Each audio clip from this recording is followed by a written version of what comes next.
You're watching CNN News Center. I'm Joannę Murowańska. Welcome everyone. 2013 is over, so let's have an overview of the most significant events. July 1st, 2013 was a landmark day, the day when the rubbish revolution started.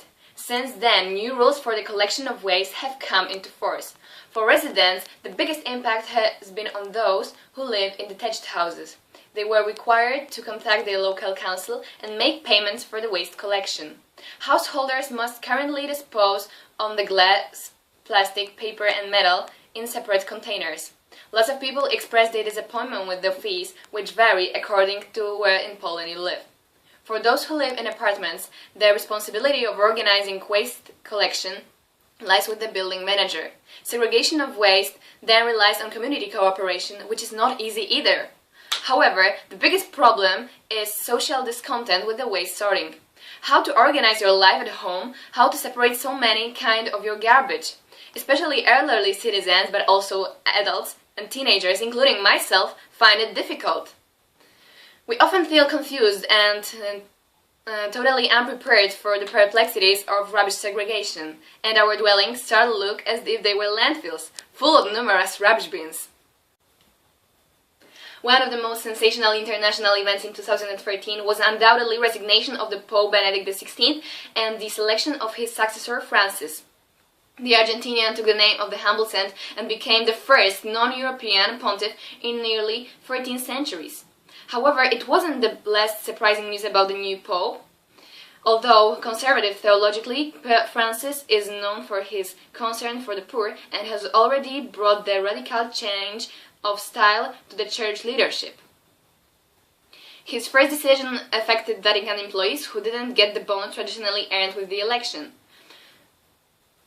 What's more, he travels by public transport, avoid papal limousine, and instead of apostolic palace, he lives in a small apartment. According to recent studies, Pope Francis is the most talked about person on the planet.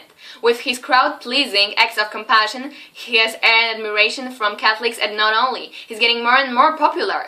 First, he won the internet, then Facebook. Recently, Time magazine's Person of the Year for 2013. However, he says he does not seek fame. He issued a bold, new, really thought-provoking document, The Joy of the Gospel. Due to his preaching, I have already changed the way I think and started working for a charity organization. Taking into account celebrities last year, the most memorable seems a real baby boom. Lots of famous women gave birth to their babies. Among them, Prince George and Northwest were the most anticipated. The American reality TV personality Kim Kardashian and the artist Kanye West had tried to keep their daughter a media mystery before she was born on June the 15th. The third heir to the British throne, Prince George, had been introduced to the media world before he was born on July 22nd, to his happy parents, Kate Middleton and Prince William. Both moms kept us anxious for their names, but it was worth waiting. We were astonished at the original name of the little Northwest, as well as the dignity of the numerous name of the royal son, Prince George Alexander Louis. And the latest news, Kate is reported to be pregnant again. But is it true? Last December I carried out a survey of my classmates about their future school. It turned out that 100% of class is going to continue education in a senior high school. No one at this moment is sure about their future job, that's why nobody has chosen a vocational school. However, my friends have different preferences, as you can see here. 18% of them wants to attend class with extended level of English, and one student has chosen a sports class. But most of them, 37%, are planning to choose some kind of science class with mathematics as their major. 14% dream about studying medicine, so they will join biology and chemistry classes. And there are 14% have chosen humanities to study law later.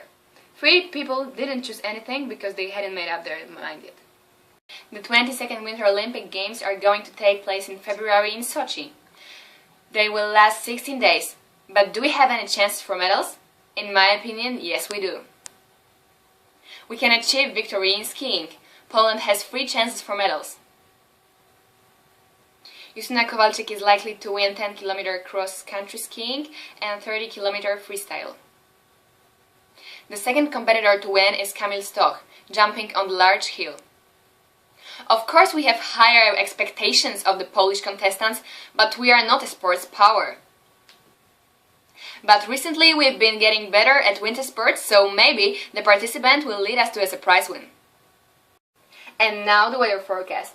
Get ready for another blast of bitterly cold Arctic air. And what setup is responsible for this? Freezing air from Scandinavia is going to invade much of the central and eastern Poland, and we'll have really low temperatures.